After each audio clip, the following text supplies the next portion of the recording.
Maior nem sempre é melhor. E quando se trata de mísseis hipersônicos, nenhum design exemplifica isso melhor do que o míssil Mako. Criado pela Lockheed Martin e batizado em homenagem ao tubarão mais rápido, o novo projeto está sendo apresentado nos Estados Unidos, Reino Unido e Austrália.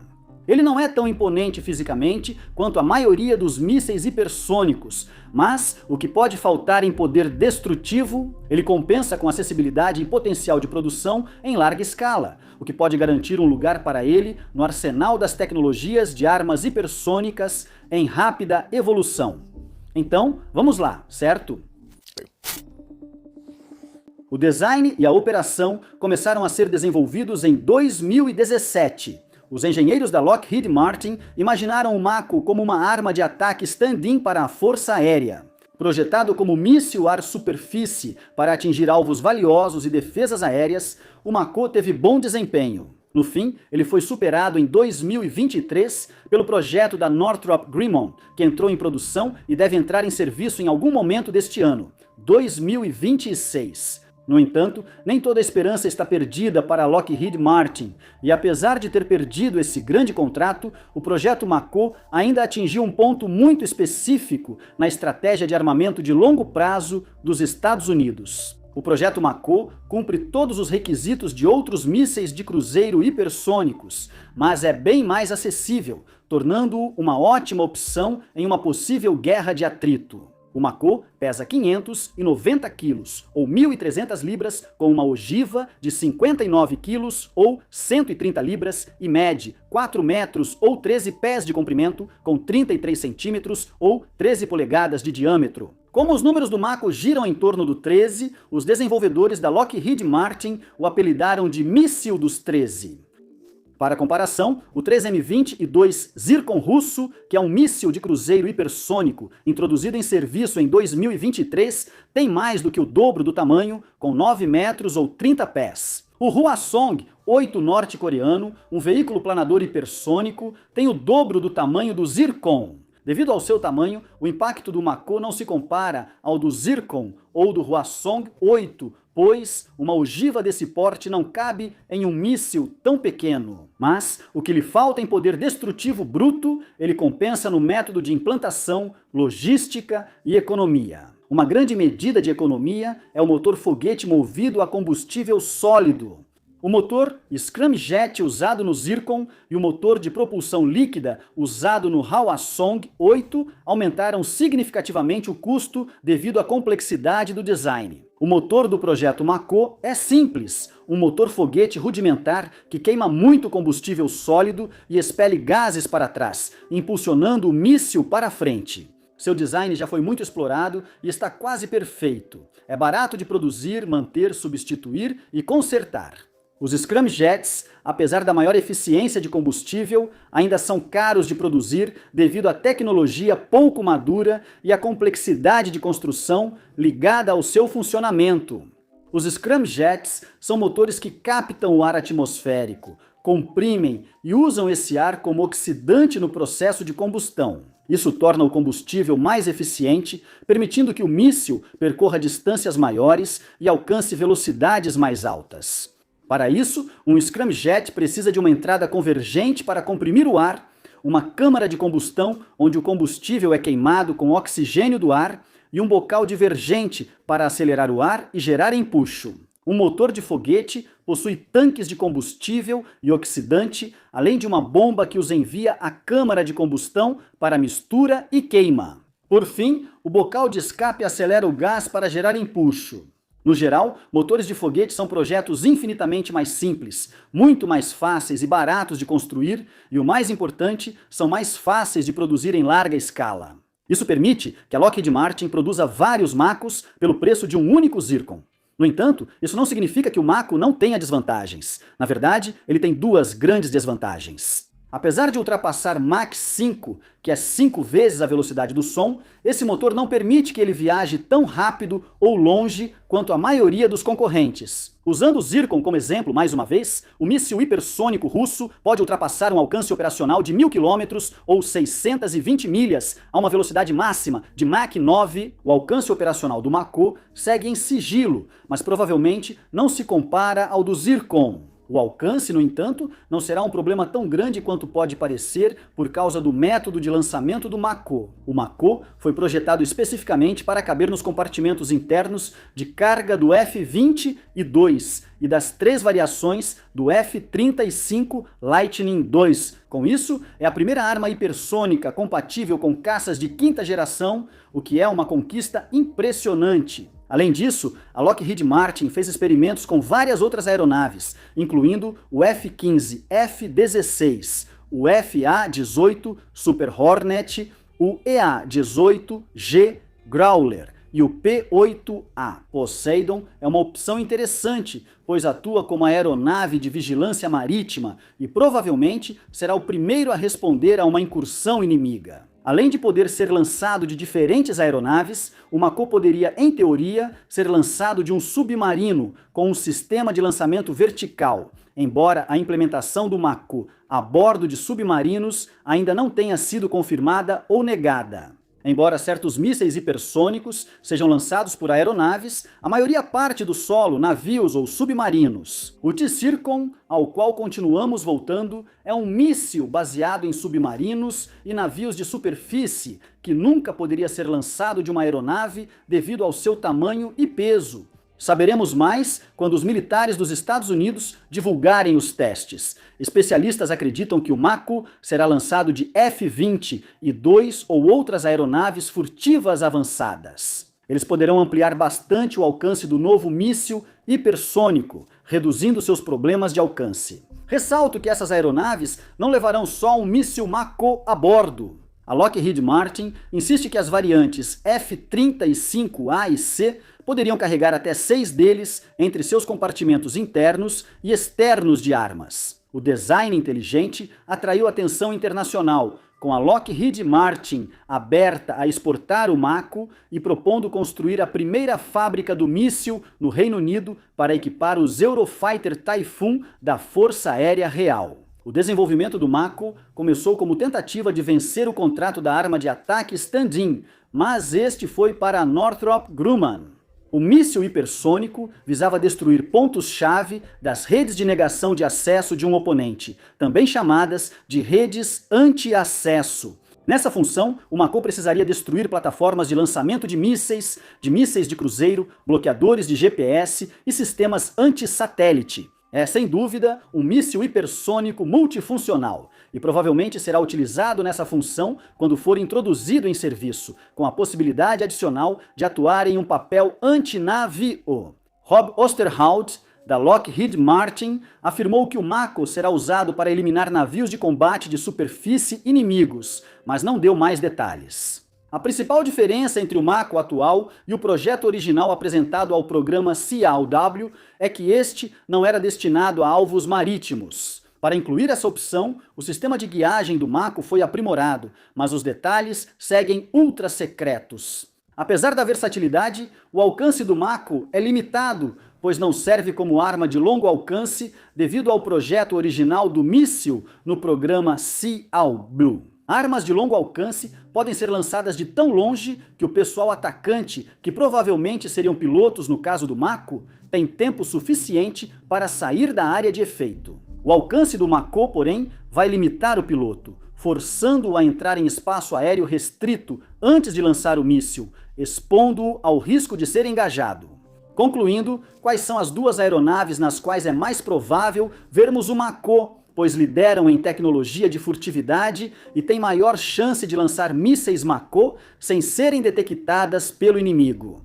Comentando especificamente sobre essa questão, Osterhout disse que o alcance do Mako não é comparável ao alcance do míssil hipersônico ofensivo anti-superfície lançado do ar, cancelado, também conhecido como AHALO, que é um míssil projetado para um propósito semelhante. Assim, o Mako não pode ser comparado ao Air Launch Rapid Response Weapon, ou ARRW, outro míssil hipersônico em desenvolvimento há quase tanto tempo quanto o Mako, mas com velocidades e alcance bem superiores.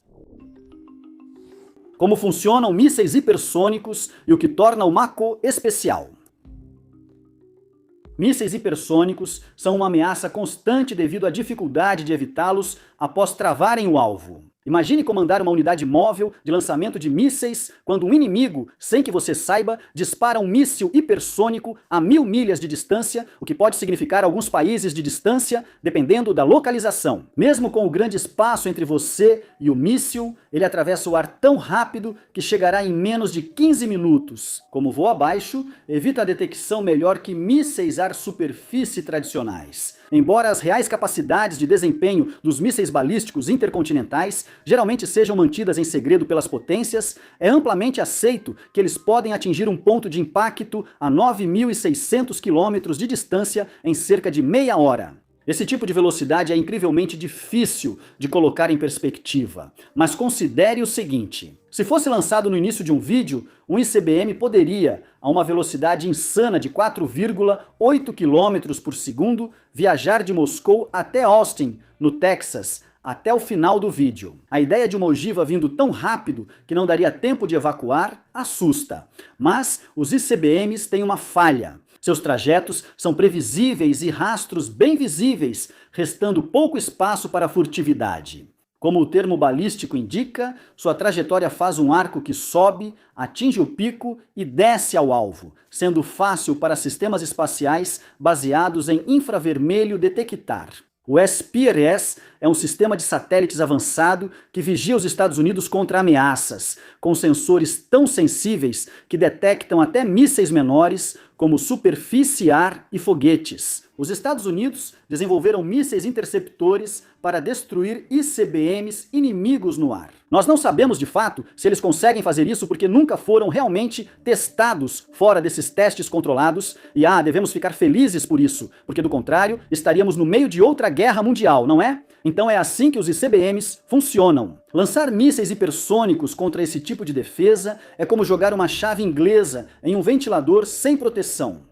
Mísseis hipersônicos são mais difíceis de detectar devido à assinatura diferente dos ICBMs. Agora, observe que esse ponto específico não se aplica ao Mako simplesmente porque ele possui um motor de foguete, mas se aplica a praticamente todos os outros mísseis hipersônicos em desenvolvimento. Como usam ramjets ou scramjets, que captam ar para impulsionar o combustível, emitem assinatura diferente de motores de foguete. A rede de detecção precisa ser recalibrada com outros parâmetros para identificá-los. Algo que se aplica ao Mako, e que não podemos esquecer, é a camada de plasma que se forma ao redor de um míssil quando ele se move em velocidades tão altas. E isso pode impactar significativamente a seção transversal de radar da arma, mais uma vez tornando difícil a sua detecção. Isso foi um grande problema para a exploração espacial na segunda metade do século XX. O plasma dificultava a recuperação de veículos após a reentrada por interferir na energia de radiofrequência. Em segundo lugar, voar a uma velocidade tão alta, ultrapassando o Mach 5, também torna mais difícil localizar o míssil. Estamos falando de 1 milha por segundo. Nem as redes de radar terrestres mais avançadas detectam algo tão rápido e mesmo que detectassem, como derrubar algo nessa velocidade? Alguns mísseis seguirão rotas imprevisíveis, mudando de curso durante o voo para dificultar a previsão de suas trajetórias. A manobrabilidade em alta velocidade é fundamental nos mísseis hipersônicos, pois mísseis balísticos comuns também alcançam voo hipersônico, mas não chegam à agilidade de modelos como o Mako. Há até menção de integrar correção autônoma de curso e parâmetros de redefinição de alvos a bordo de mísseis hipersônicos, mas devemos considerar isso nada mais do que uma ideia até vermos isso implementado, e ainda não há nenhuma informação se isso será usado com o Mako. E falando em trajetórias de voo, os mísseis hipersônicos não seguem o mesmo arco que os mísseis balísticos tradicionais. Eles voam bem mais perto do solo ou do mar, conforme a rota, e ficam fora do alcance dos radares até o último momento. A altitude exata do voo de um míssil hipersônico fica entre 20 e 60 km ou entre 65 mil e 200 mil pés. É alto para a maioria das aeronaves e mísseis de cruzeiro, mas baixo para a maioria dos mísseis antibalísticos. Isso significa que mesmo que um sistema de alerta antecipado o detectasse, seria difícil interceptar um míssil hipersônico. Essa é a realidade dos mísseis hipersônicos, e o motivo pelo qual os tomadores de decisão americanos voltaram seu foco para essa direção décadas atrás, apesar do intenso desenvolvimento de mísseis balísticos pelo Irã e pela Coreia do Norte, é porque seus principais concorrentes começaram a melhorar suas defesas. Tanto a China quanto a Rússia começaram a trabalhar em melhorias significativas em suas redes de detecção de mísseis e intrusões, na qualidade de seus mísseis superfície-ar e ar-ar, assim como em suas respectivas plataformas de lançamento e aeronaves. Com isso, a liderança americana achava útil ter uma arma que ignorasse regras convencionais de detecção e destruição de mísseis, rompendo defesas tradicionais. Quando se trata de desempenho contra defesas, embora os mísseis hipersônicos sejam mais difíceis de interceptar e abater, eles estão longe de serem invencíveis. Como explicado anteriormente, os dois principais motivos pelos quais as armas hipersônicas são tão difíceis de interceptar estão na sua velocidade extremamente alta e na capacidade de manobra nessas velocidades. Se as defesas antiaéreas preverem a trajetória de um míssil, a bomba voadora pode ser abatida. Alguns países apostam em lasers de alta potência como contramedida. O uso de lasers de alta potência contra mísseis não é novo, mas grandes avanços nos últimos 15 anos tornam plausível que possam ser eficazes até contra mísseis hipersônicos. Já falamos sobre isso no Megaprojetos há alguns meses. Se quiser saber mais, confira depois deste vídeo. Em essência, um laser de alta potência poderia efetivamente cegar o sistema de navegação do míssil e fazê-lo sair da rota.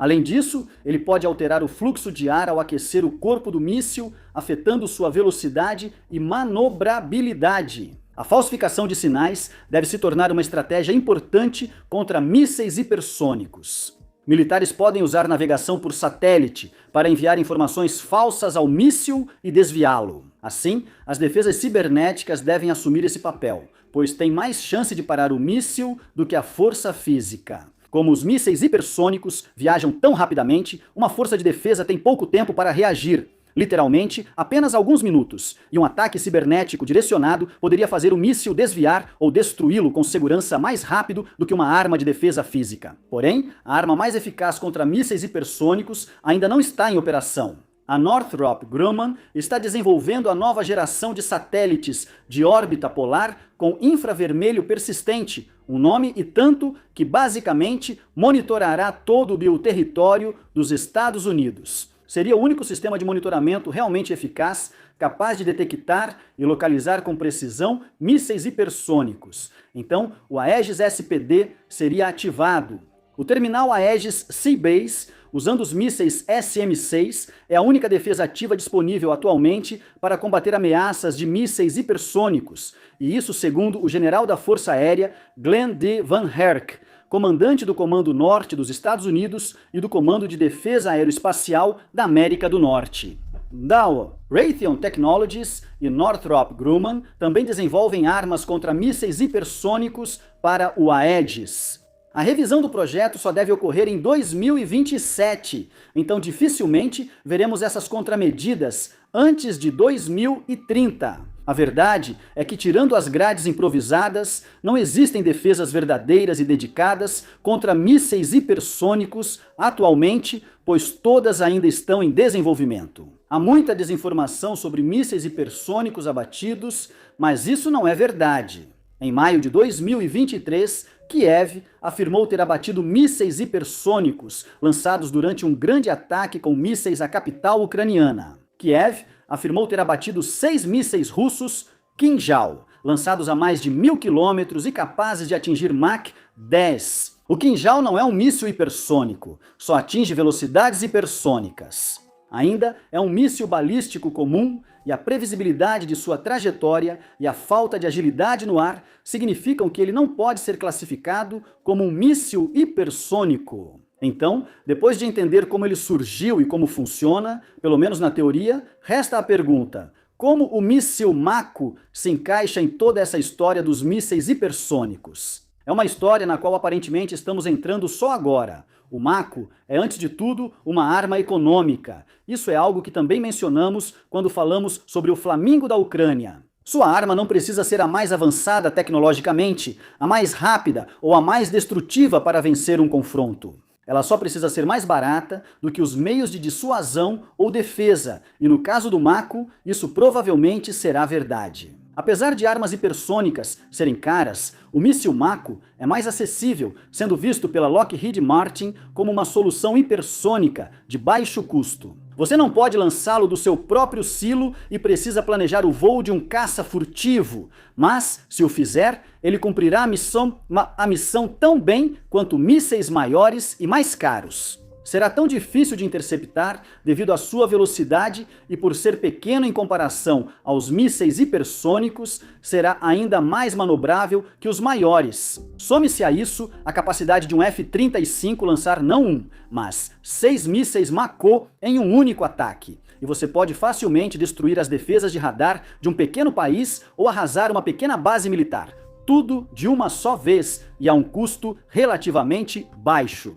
Esse pequeno nicho de equilíbrio econômico e aplicabilidade prática é o que o Mako busca. E foi exatamente nisso que a Lockheed Martin apostou quando apresentou o míssil para a Força Aérea dos Estados Unidos Marinha e para os representantes do Reino Unido e da Austrália. O Mako exige mais procedimentos para lançamento seguro, mas é bem mais acessível que mísseis hipersônicos e quase tão destrutivo. Por essas características, o Mako provavelmente seria usado contra alvos ou instalações de alto valor antes protegidos pelas melhores defesas antiaéreas, já que poucas bases poderiam deter um ou vários mísseis Mako. O mundo hipersônico. O interesse pelo Mako não surgiu do nada. Estados Unidos, Rússia e China desenvolvem armas hipersônicas, e as discussões sobre isso aumentaram nos últimos 2 anos. A pergunta que fica, porém, é: por que a poeira hipersônica está levantando agora? Bem, já que os avanços tecnológicos feitos nessa direção desde a virada do século foram tão grandes, as superpotências militares do mundo, os Estados Unidos, a China e a Rússia, todas têm projetos muito detalhados e mais ou menos perfeitos para mísseis hipersônicos, com os Estados Unidos em grande parte liderando essa corrida. No entanto, isso é só metade da história, já que alguns outros países também possuem isso. Os 3 principais protagonistas da geopolítica têm recursos para transformar protótipos de mísseis em produção em larga escala e seguir desenvolvendo a partir dos projetos atuais. De acordo com um artigo sobre armas hipersônicas, atualizado pela Congressional Research Service em 2023, Rússia e China estavam na segunda fase do desenvolvimento de mísseis hipersônicos nas décadas de 80 e 90, mas intensificaram pesquisas e desenvolvimentos em resposta à saída dos Estados Unidos do Tratado de Mísseis Antibalísticos em 2001. Falando sobre isso, Vladimir Putin disse, abre aspas, os Estados Unidos estão permitindo um crescimento constante e descontrolado do número de mísseis antibalísticos, melhorando sua qualidade e criando novas áreas de lançamento de mísseis. Se não fizermos algo em algum momento, isso resultará na completa desvalorização do potencial nuclear da Rússia, o que significa que todos os nossos mísseis poderiam simplesmente ser interceptados. Fecha aspas. Vladimir Putin também falou publicamente sobre armas hipersônicas, chamando-as de superarmas, e a doutrina militar russa as considera quase tão importantes quanto mísseis nucleares. Não surpreende que eles dediquem muitas horas pesquisando e aperfeiçoando suas capacidades hipersônicas. A China pensa de forma parecida. Eles temem que os Estados Unidos possam realizar um ataque preventivo de decapitação contra o arsenal nuclear da China e sua infraestrutura de apoio. A RAND, a organização mundial sem fins lucrativos que fornece informações para líderes globais antes de processos decisórios importantes, publicou um relatório afirmando isso. Só Estados Unidos, Rússia e China têm capacidades hipersônicas. Um acordo de não proliferação deve ser feito antes que a tecnologia se espalhe. No relatório, escreveram que, abre aspas, provavelmente resta menos de uma década para dificultar substancialmente a potencial proliferação de mísseis hipersônicos e tecnologias associadas. Fecha aspas. O relatório, publicado em 2017, acertou ao prever a disseminação da tecnologia em 10 anos, pois nenhum acordo foi feito desde então e dezenas de países, alguns mais voláteis e agressivos que outros, agora desenvolvem seus próprios mísseis hipersônicos. A Coreia do Norte afirma ter mísseis hipersônicos, porém não há como confiar nas informações vindas de lá, o que os dados disponíveis confirmam. Pyongyang tem 4 modelos diferentes de mísseis hipersônicos, mas todos são veículos planadores hipersônicos. Veículos planadores hipersônicos são ogivas em mísseis balísticos que alteram sua trajetória em voo, dificultando a detecção e o abate. Esses modelos se aproximam dos mísseis hipersônicos, mas não são realmente hipersônicos. O número de mísseis hipersônicos da Coreia do Norte é desconhecido, suas capacidades de pesquisa e desenvolvimento são limitadas e não se sabe o quanto o complexo militar e industrial norte-coreano pode ampliar a produção. A Índia desenvolve mísseis hipersônicos próprios. O mesmo vale para o Japão, com o projétil planador de hipervelocidade projetado, com o perdão do trocadilho, para entrar em serviço em 2026, assim como o míssil de cruzeiro hipersônico, ambos só em 2026. A França desenvolve mísseis hipersônicos, mas nenhum está em serviço. Já a Coreia do Sul criou projetos próprios em resposta aos supostos avanços da Coreia do Norte, que podem passar de Mach 6, mas o estágio do projeto é desconhecido.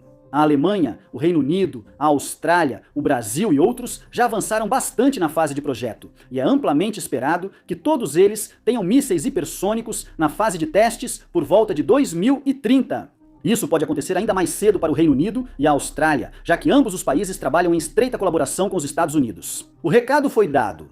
Além dos 3 maiores produtores de armamentos e que costumam desenvolvê-los mais rápido, outras grandes forças militares seguem o mesmo padrão por conta própria. Dado o poder produtivo dos Estados Unidos, Rússia e China, espera-se que ampliem pesquisa e desenvolvimento na produção. Em menos de 20 anos, outros países poderosos, além dos 3 principais, devem ter mísseis hipersônicos também. Isso significa que provavelmente veremos o desenvolvimento de novos mísseis semelhantes ao Mako, mais baratos e menos potentes, mas ainda assim mísseis capazes que podem ser produzidos em massa facilmente, sem causar grande impacto no orçamento fiscal. Essa opção pode ser especialmente atraente para países que não têm muita margem financeira para gastos militares, mas que ainda assim buscam se armar com uma arma realmente perigosa. Nesses ambientes, armas sensatas e acessíveis como o Mako prosperam. Obrigado por assistir.